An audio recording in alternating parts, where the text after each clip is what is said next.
শুধুমাত্র আইএসএফ এর কর্মী নয়, অনেক সাধারণ মানুষ এসেছে এবং অনেক তৃণমূল ছেড়ে আজকে এসেছে, অনেক বামপন্থীরাও আজকে এসেছে। আজকে আইএসএফ এর ছায়া তুলে এই জন্যই করছে, তারা দেখতে পাচ্ছে যাদবপুর লোকসভাতে আইএসএফ আছে। আইএসএফ বিজেপি তৃণমূলকে পরাস্ত করতে পারবে, অন্যায়কে এখান থেকে বিতাড়িত করতে পারবে, চোরমুক্ত যাদবপুর ভাঙর তুলতে পারবে, সেজন্য এসেছে। আমাদের কর্মী সমর্থক ভালোবাসার মানুষদেরকে বিরিয়ানির থেকে 500 টাকা লাগে না।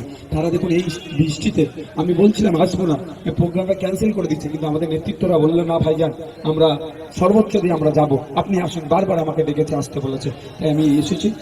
আজকে স্বতঃস্ফূর্ত মানুষ এসেছে, আমি সবাইকে ধন্যবাদ জানাচ্ছি।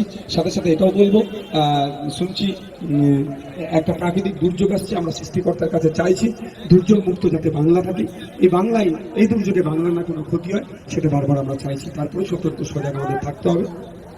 কি বলবেন আরাবুল ইসলাম জেলে যাওয়ার পরে এই যে মানুষের তৃণমূল ছেড়ে আইএসএফে জয়েন করে, কি বলবেন? কে বলেছে আরাবুল ইসলাম স্যার জেলে যাওয়ার জন্য হচ্ছে? এসব ভুলভাল কথাবার্তা আপনাদেরকে শোনাচ্ছে।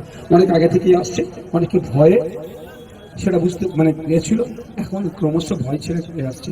আরাবুল ইসলাম সাহেবের দলের লোকেরা তখন সব অন্য গোষ্ঠীদের নাম লিখাচ্ছে। ভাইজান আজকে সভা শেষ হয়ে গেল, এখনো মিছিল আছে, এত মানুষের তখন ভালোবাসার মানুষের বিরিয়ানির প্যাকেট দিয়ে নয়, এই ভিড়টা বিরিয়ানির প্যাকেট 500 টাকার ভিড় নয়, ভালোবাসা থেকে এসেছে, তাদের হয়ে লড়াই করছে, কি তারা দেখতে পাচ্ছে। সেই জন্য এই প্রাকৃতিক দুর্যোগ আসছে, এই বৃষ্টি মাথায় নিয়ে তারা ছুটে আসছে, এদেরকে কুর্নিশ জানাই। এই জন্যই আমি লড়াই এত শক্তি পাচ্ছি। অনেকে প্রশ্ন করে ভাইজান যে আপনি এত লড়াইয়ের শক্তি কোথায় পান? গতকালকে আমি 7টা প্রোগ্রাম করেছি, আমার কি কষ্ট হয় না? কিন্তু কষ্টটাকে আমি গ্রহণ করি এই জন্যই যে আমার এত ভালোবাসার মানুষ আছে।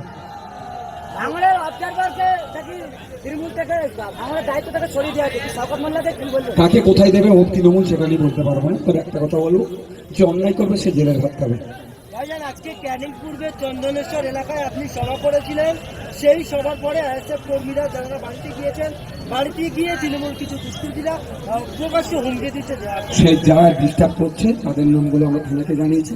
থানার কাজ হবে তাদেরকে, যারা অন্যায় করছে তাদের যদি অ্যাকশন নেওয়া। যদি অ্যাকশন না নেয় আমরা কোর্টে যাবো, আমরা ভয় খেয়ে যাবো নাকি? আমরা ঘরে ঢুকে যাবো নাকি? গণতন্ত্র আইন বিচার ব্যবস্থা প্রতি ভরসা রাখি, গণতন্ত্র আইন বিচার ব্যবস্থা প্রতি ভরসা রেখেছি বলে আজকে চন্দনেশ্বরের প্রোগ্রামটা করতে পেরেছি।